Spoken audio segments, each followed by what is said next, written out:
Welcome to Penrose Learning, where we make understanding easy.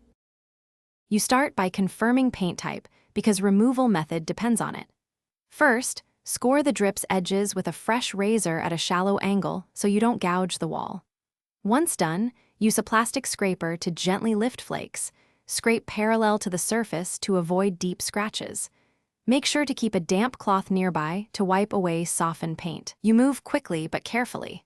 The goal is to reduce volume without spreading debris or damage. Now you refine the area by sanding any tiny peaks left from scraping. Use 220 grit and light circular strokes to blend the patch into the wall. Next, if you uncovered a small gouge, apply a thin layer of spackling or lightweight filler, smoothing with a putty knife. Wait until it's fully set.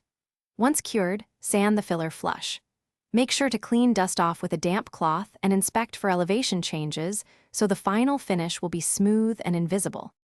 You finish by priming any exposed or patch sections to ensure adhesion and color match. Feather the primer slightly beyond the repair to avoid a hard line.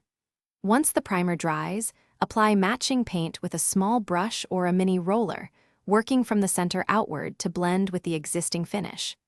If the repair still shows, wet sand very lightly and add another thin coat. If problems persist, such as texture mismatch or bleed through, pause and consult a professional to avoid repeated visible fixes. Thanks for watching. If this was helpful, leave a like and consider subscribing. See you next time.